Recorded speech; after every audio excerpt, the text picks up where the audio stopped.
할렐루야. 오늘 우리가 대림절 첫 번째 주일 초를 밝힌 것처럼 이제 오늘부터 대림절이 시작이 됩니다. 대림절은 원래 아기 예수가 이 땅에 태어나신 그 성탄절을 기다리면서 사실은 궁극적으로는 다시 오실 예수님을 기다리는 절기죠. 그래서 이 기다린다는 건 다시 말하면 주님이 다시 오실 그날까지 우리의 마음으로 준비한다라는 것을 의미합니다. 김남조 시인이 쓴 가고 오지 않는 사람이라는 시가 있는데 참 대림절에 묵상하기 참 좋습니다. 가고 오지 않는 사람이 있다면 더 기다려 줍시다. 더 많이 사랑했다고 부끄러워할 것은 없습니다. 더 오래 사랑한 일은 더군다나 수치일 수 없습니다. 요행이 그 능력 우리에게 있어 행할 수 있거든 부디 먼저 사랑하고 많이 사랑하고 더 나중까지 지켜주는 이 됩시다. 우리가 살다 보면 누가 결국 기다리게 되던가요? 더 사랑하는 사람이 기다리게 됩니다. 우리가 대림절을 보내면서 우리가 주님을 사랑한다고 착각하는데 그렇지 않아요. 실상은 우리가 기다리는 것이 아니라 우리를 더 많이 사랑하시는 주님께서 지금도 우리를 애타게 기다리고 계신 줄 믿습니다. 기다리시는 주님이 계시기에 이 어두운 세상에서 방황하고 있다가도 우리가 주님의 품으로 돌아가게 되는 줄 믿습니다. 오늘 대림절 첫 번째 주일에 과연 우리가 어떻게 이 대림절을 기다려야 할까? 오늘 마리아의 신앙을 우리가 살펴보면서 말씀대로 내게 이루어지이다 라는 제목으로 함께 은혜 나누겠습니다. 첫 번째는 은혜 받은 자의 기다림입니다. 우리 26절과 27절 말씀을 함께 읽겠습니다. 시작. 여섯째 달에 천사 가브리엘이 하나님의 보내심을 받아 갈릴리 나사렛이란 동네에 가서 다윗의 자손 요셉이라 하는 사람과 약혼한 처녀에게 이르니 그 처녀의 이름은 마리아라. 아멘. 여기 보니까 여섯째 달에 천사 가브리엘이 하나님의 보내심을 받아 갈릴리 나사렛이란 동네에 갔다라고 그랬어요. 천사 가브리엘이 갈릴리 나사렛에 간 이유는 한 가지밖에 없어요. 바로 요셉과 약혼한 마리아를 찾아서 만나기 위해 갔다는 거예요. 그런데 그 당시에 이 갈릴리 나사렛이라는 동네는 유대인들 사이에 그렇게 평판이 좋지 않았습니다. 어느 정도냐 하니까 요한복음 1장을 보면 빌립이 그의 친구 나다나엘을 전도하는데 나다나엘이 뭐라고 하죠? 나사렛에서 무슨 선한 것이 날 수 있겠느냐. 그만큼 비아냥거리고 조롱하고 무시받던 동네가 바로 갈릴리 나사렛입니다. 그런데 이렇게 무시받고 외면당하는 촌동네에 살고 있는 마리아를 찾아왔다는 거예요. 게다가 마리아는 어떤 사람이냐? 요셉과 약혼한 처녀였는데 그 당시 유대인들에게 전해 내려오는 미드라시라고 하는 구전, 그러니까 말로 전해 내려오는 이 율법을 보면 처녀들은 보통 12살에서 14살 사이에 결혼을 하는데 결혼하기 1년 기간 동안 약혼하는 기간을 정했다는 거예요. 그러면 이것으로 미루어 볼 때 지금 마리아는 몇 살이냐? 아무리 많아도 14살이 되지 않는 아주 어린 처녀였다는 걸 알 수가 있어요. 그런데 그런 어린 소녀에게 오늘 하나님의 천사가 찾아와서 하나님의 인사를 전합니다. 무슨 인사입니까? 우리 28절과 29절을 함께 읽겠습니다. 시작. 그에게 들어가 이르되 은혜를 받은 자여 평안할지어다. 주께서 너와 함께 하시도다 하니 처녀가 그 말을 듣고 놀라 이런 인사가 어찌함인가 생각하매. 아멘. 여기 보니까 은혜를 받은 자여 평안할지어다. 주께서 너와 함께 하시도다 인사를 해요. 아니 아무에게도 주목받지 못하고 아주 그냥 비아냥거리고 조롱받고 멸시받던 그런 촌구석에 살고 있는 마리아였는데 그것도 나이가 이제 기껏해야 14살밖에 안 된 이 어린 소녀에게 하나님의 천사가 찾아온 것만도 대단한 것 아닙니까? 그런데 그 천사가 인사하기를 하나님께 은혜 받은 자요, 하나님의 은혜를 받은 자요. 할렐루야. 사랑하는 여러분, 하나님의 은혜는 우리의 형편과 우리의 조건을 초월하여 우리에게 찾아오시는 줄 믿습니다. 비록 사람들에게는 무시를 받고 아니 나사렛에서 무슨 선한 것이 날 수 있겠느냐 이런 비천한 환경에 있다 할지라도 그런 환경 속에서 내가 하나님의 은혜를 받은 자라는 것을 깨닫고 주께서 너와 함께 하시느니라 주님께서 나와 함께 하심을 믿게 되면 우리의 비천하고 무시받는 형편에서도 주님의 약속을 붙들고 기다리게 될 줄 믿습니다. 우리가 끝까지 어떠한 상황에서도 주님의 약속의 말씀을 붙들고 기다리게 되면 아무리 멸시당하는 무시받는 나의 비천한 갈릴리라 할지라도 그곳에서 하나님의 아들이 태어나는 영광을 보게 될 줄 믿습니다. 성경에 나오는 사람들, 하나님의 사람들의 특징이 있다면 다 기다림의 대가였어요. 노아가 그렇습니다. 노아가 홍수 심판 약속의 말씀을 받았지만 120년 동안 사람들에게 온갖 조롱과 비난과 손가락질 당하면서 기다렸을 때 하나님의 약속이 이루어지게 되고요. 그리고 요셉은 꿈을 꾼 지 최소한 14년이 지나고 나서야 노예 생활의 무시, 감옥에서의 억울한 일 다 참고 견뎠을 때 하나님의 꿈이 이루어지게 된 것입니다. 또 모세는 어때요? 미디안 광야에서 목자 양들 염소들 치면서 40년 동안 기다리게 되었을 때 출애굽의 지도자로 하나님이 세워주셨습니다. 히브리서 10장 36절을 보면 너희에게 인내가 필요함은 너희가 하나님의 뜻을 행한 후에 약속한 것을 받기 위함이라. 아멘. 다시 말하면 우리가 하나님의 약속한 것을 받기 위해서는 반드시 오래 참고 인내하는 것이 필요하다는 거예요. 그런데 어떤 사람이 인내함이 하나님의 약속하신 것을 받을 수 있느냐? 오직 내가 하나님의 은혜 받은 사람이라는 것을 깨닫는 사람, 오직 내가 어떠한 형편에 있든지 하나님이 나와 함께 하신다는 것을 믿는 사람만이 어떠한 형편에서도 인내하며 약속하신 것을 받아 누리게 될 줄 믿습니다. 그런데 많은 사람들은 요셉이 꿈 때문에 그렇게 오래 참고 기다릴 수 있다고 생각하는데 여러분 그건 착각이에요. 사실은 요셉은 애굽의 노예로 팔려가는 순간 자기가 꾼 꿈을 싹 잊어버렸어요. 우리가 아무리 좋은 꿈을 꿔도 계속해서 안 좋은 일만 생각하면 아이고 개꿈이었나 보다 다 잊어버리잖아요. 그렇게 잊고 있다가 요셉의 그 꿈을 언제 다시 기억하느냐? 애굽의 총리가 되어서 말도 안 했는데 형들이 제 발로 와서 엎드려 절하는 걸 보고 꿈이 생각난 거예요. 그러면 여러분 생각해 보세요. 어떻게 그때까지 요셉이 애굽에서의 노예 생활과 억울한 감옥 생활을 다 참고 인내할 수 있었을까? 그 비결은 다른 것 아니에요. 주님을 바라보고 주님께서 나와 함께 하신다는 것을 믿었기 때문에 아무리 내가 억울하게 노예로 팔려왔지만 노예 생활 속에서도 보디발의 집에서도 주님께서 함께 하시는 것을 믿었기에 항상 밝게 웃었던 거예요.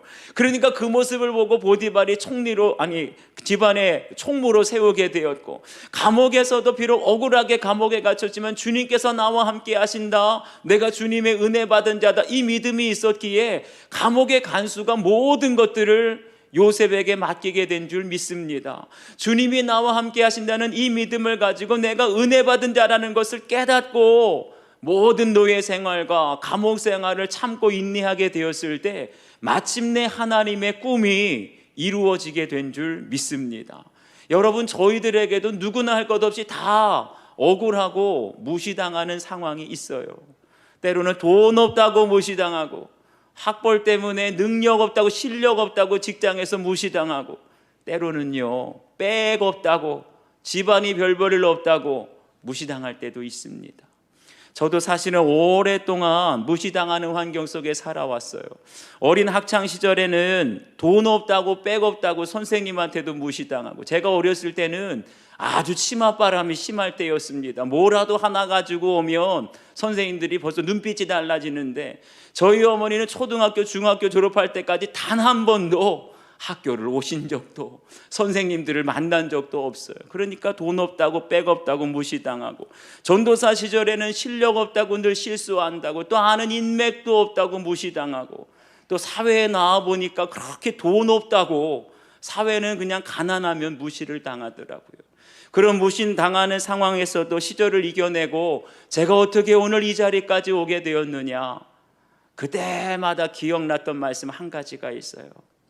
내가 너를 지명하여 불렀나니 너는 내 것이라. 사람들이 무시한다고 너를 사람들이 부른 것이 아니라 하나님이 부르셨다. 나를 지명하여 하나님의 일꾼 삼아주신 분은 하나님이시다. 주님을 바라보게 되고 내가 억울하고 무시당하는 상황에서도 나를 부르신 주님께서 함께 하신다는 것을 믿게 되었을 때, 무시받는 상황과 답답하고 억울한 상황을 이기니까 오늘 이 자리까지 오게 된 줄 믿습니다. 한번 여러분도 적용해 보세요.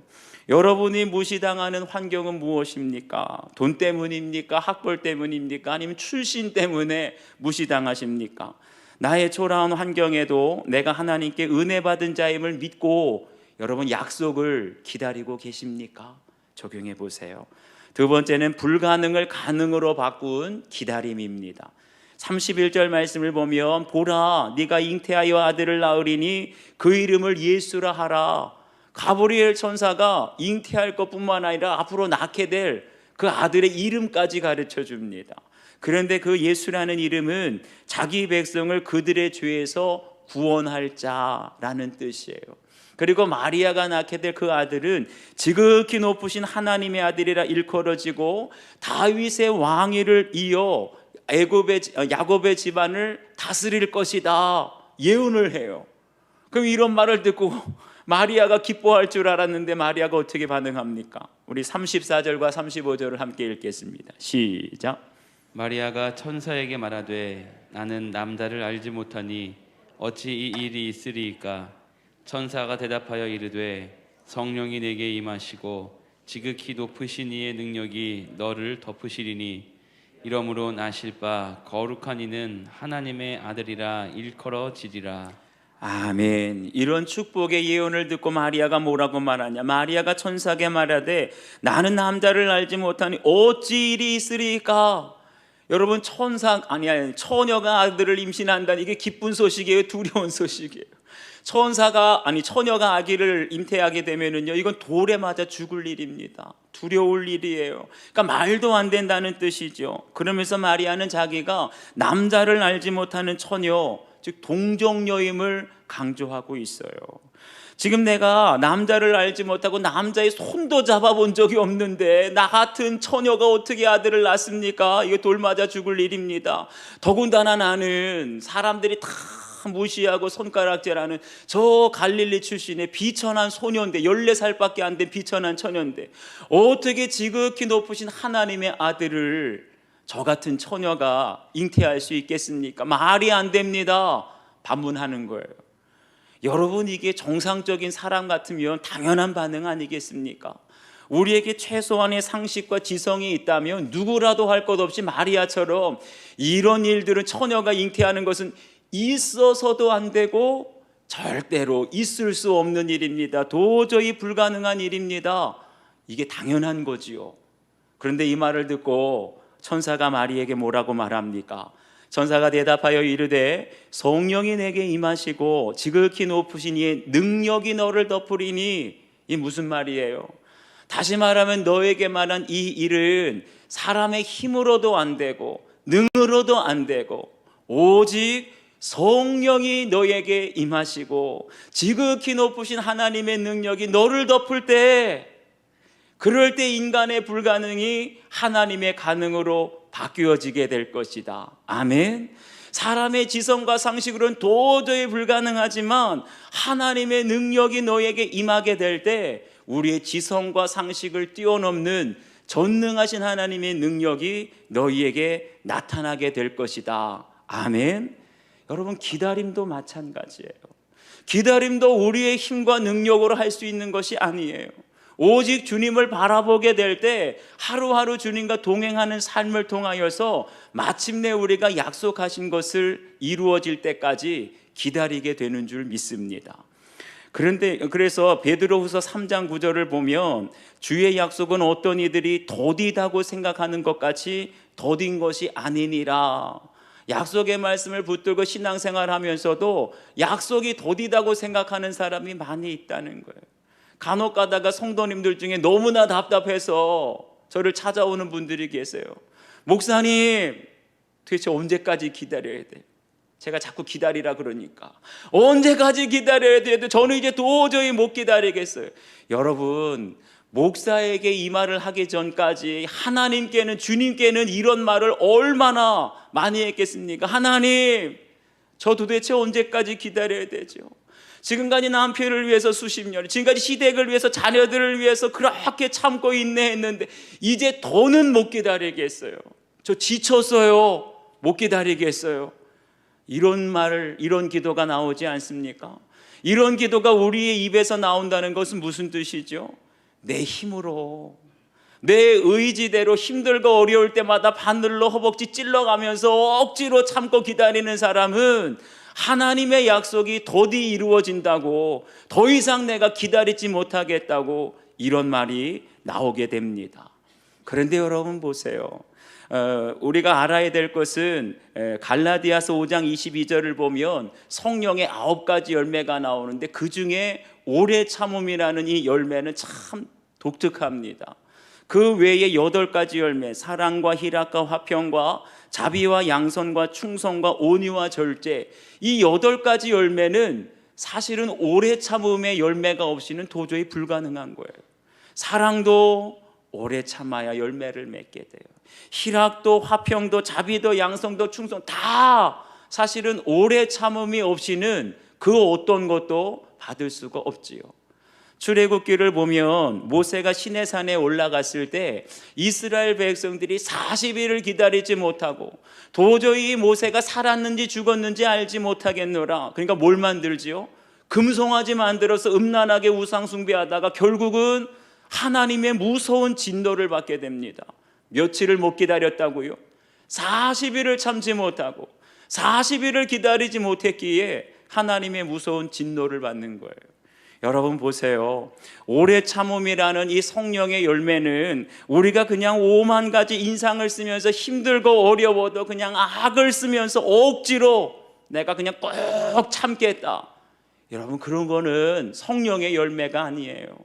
우리가 정말 오래 참겠다 기도하면서 정말 주님 앞에 나와서 항상 얼굴이 그냥 우거지상, 아니 드라마 볼 때는 그렇게 잘 웃으시면서 왜 교회에 와서는 내가 저 사람도 참아야 됩니까? 내가 이 수모까지도 참아야 됩니까? 얼굴은 5만 가지 인상을 쓰면서. 그건 여러분 성령의 열매가 아니에요. 성령의 열매는 기다리면서도 기쁨이 있어야 하는 줄 믿습니다. 그러면 우리가 어떻게 억울한 일을 당하고 이해할 수 없는 일을 당하고 자존심 상하는 일을 당하는데 여러분 기쁨으로 기다릴 수 있을까요? 그 비결은 하나예요. 주님을 바라볼 때, 주님을 바라보게 될 때 우리가 비록 오해를 당하고 억울한 일을 당하고 답답한 일을 당할지라도 주님을 바라보게 될 때 기쁨으로 기다리게 될 줄 믿습니다. 주님을 바라보면 내가 오해할 만한 일, 답답하고 억울한 일, 내 정말 자존심이 상처가 나는 일들조차 주님을 바라보게 될 때 어느 순간인가 훌쩍 지나가는 거예요. 사람을 바라보면, 나 무시하고 나 자존심 짓밟는 사람 바라보면 기뻐할 수가 없는데, 그럼 바늘을 찔러가면서 인내해야 되는데, 주님을 바라보게 될 때 주 안에서 기쁨으로 인내하게 되면 그 기다림 속에 하나님의 기적을 보게 될 줄 믿습니다.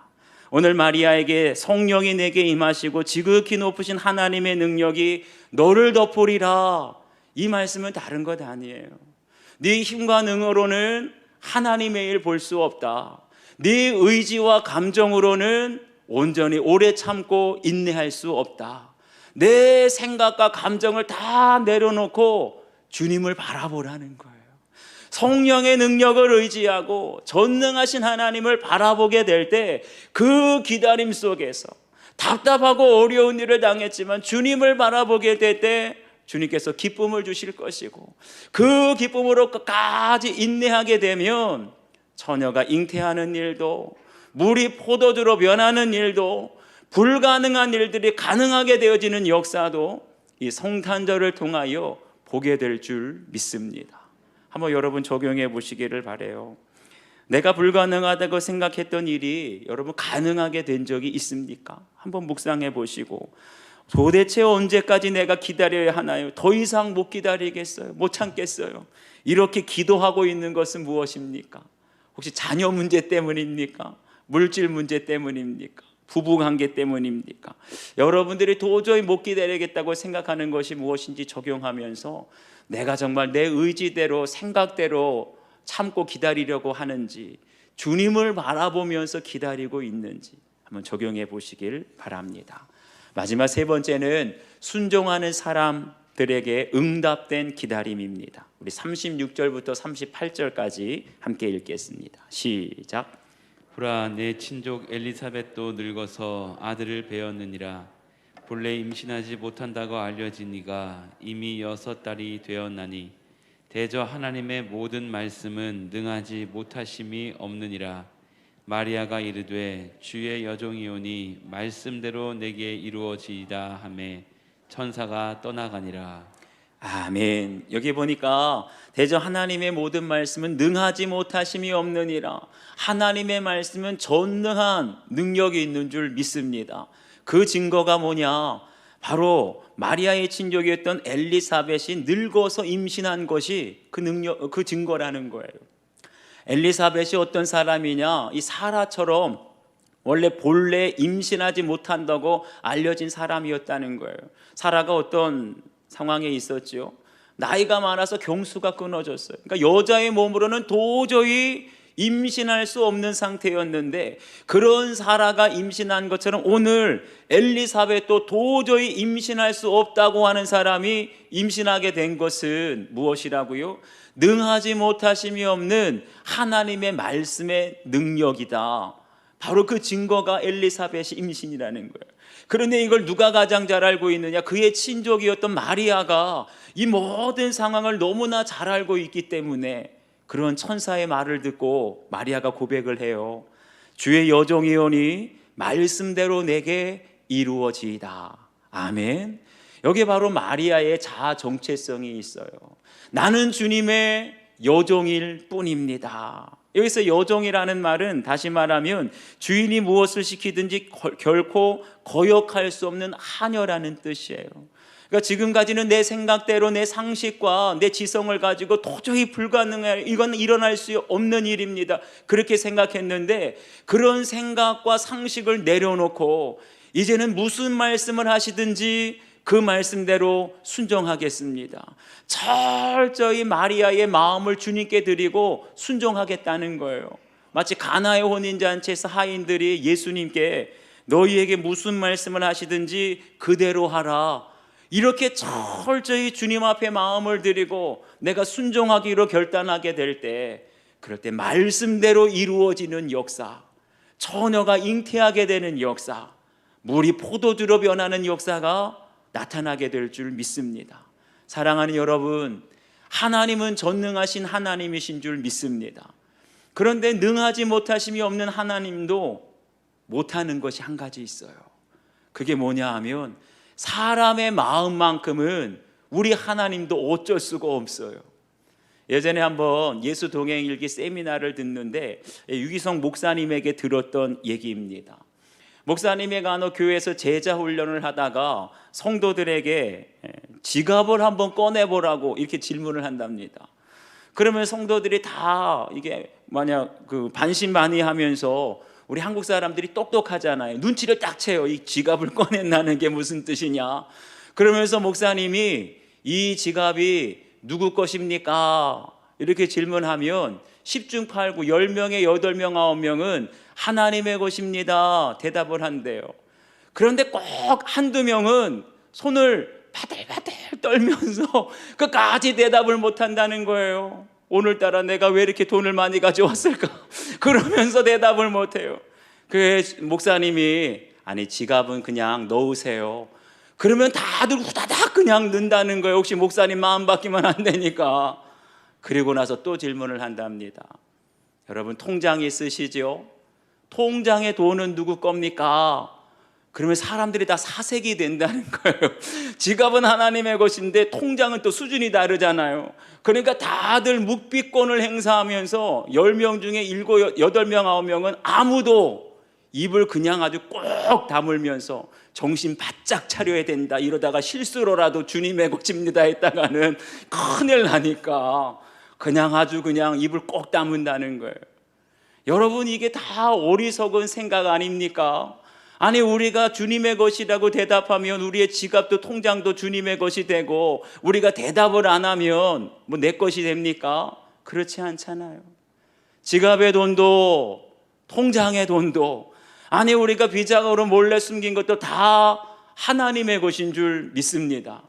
여러분, 하나님이 마음만 먹으면 우리가 통장에 돈이 얼마나 많고 부동산이 많고 아파트가 다 주님이 거두어 가세요. 여러분, 그거 아직도 모르세요? 주님이 마음만 먹으면 우리가 허락을 하든지 안 하든지 주님 다 거둬 가세요.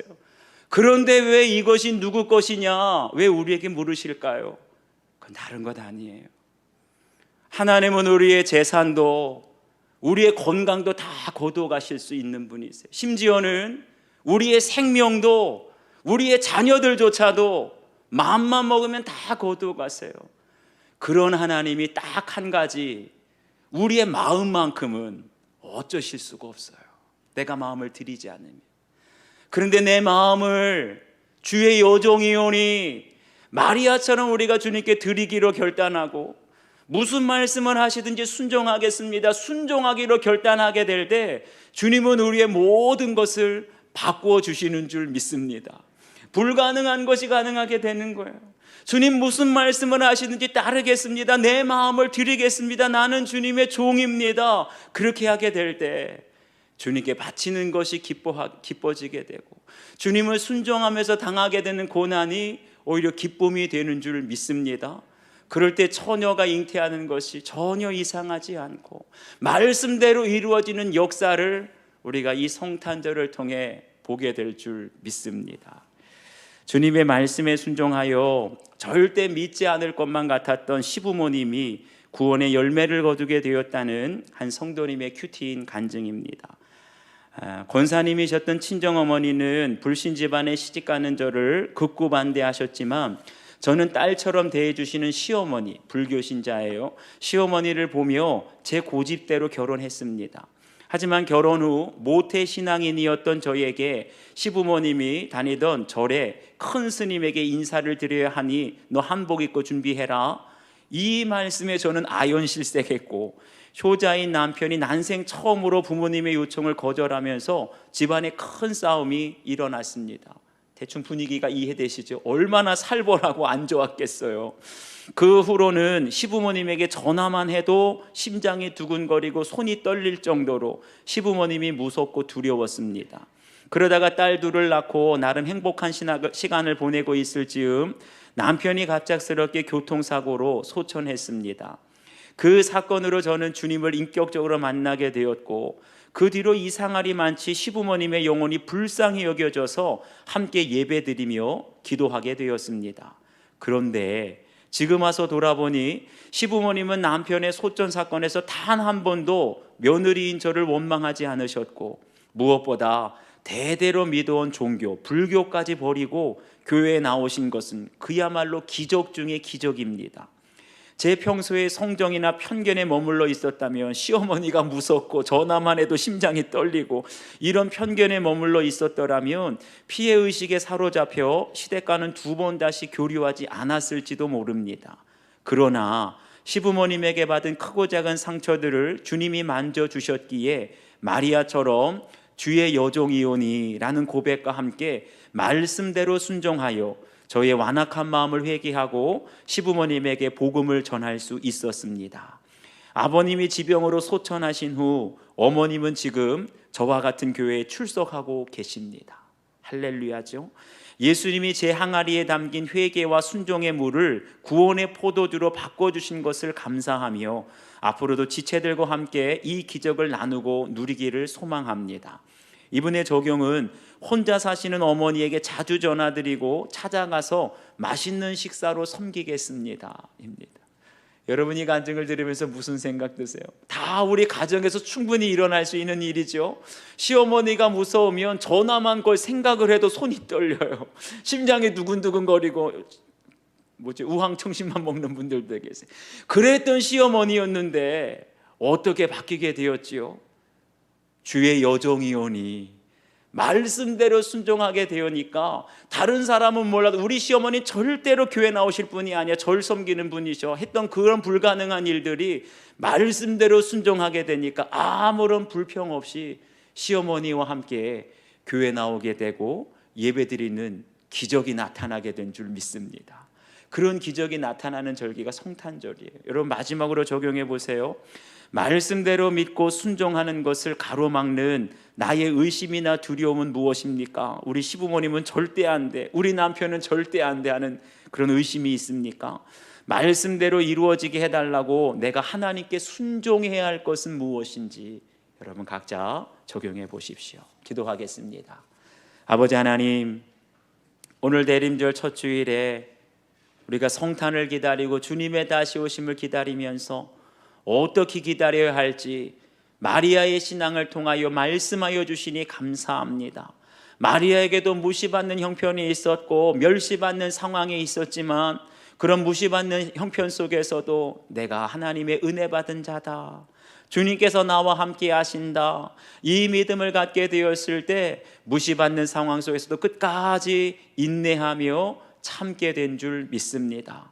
비록 인간의 힘과 인간의 능력과 인간의 지식으로는 도저히 불가능한 것처럼 보여지지만, 그런데 내 생각을 내려놓고 주님을 바라보고 주의 능력을 의지하게 될 때 내가 보기에는 불가능한 것들이 하나님의 가능으로 바뀌어지는 사건이 성탄절인 줄 믿습니다. 아직도 의심하는 것 있습니까?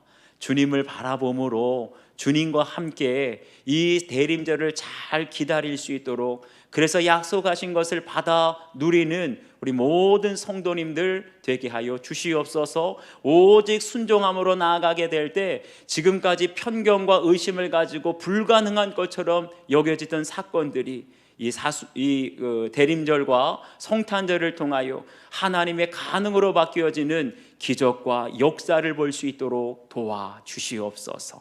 감사드리며 예수님의 이름으로 기도하옵나이다. 아멘.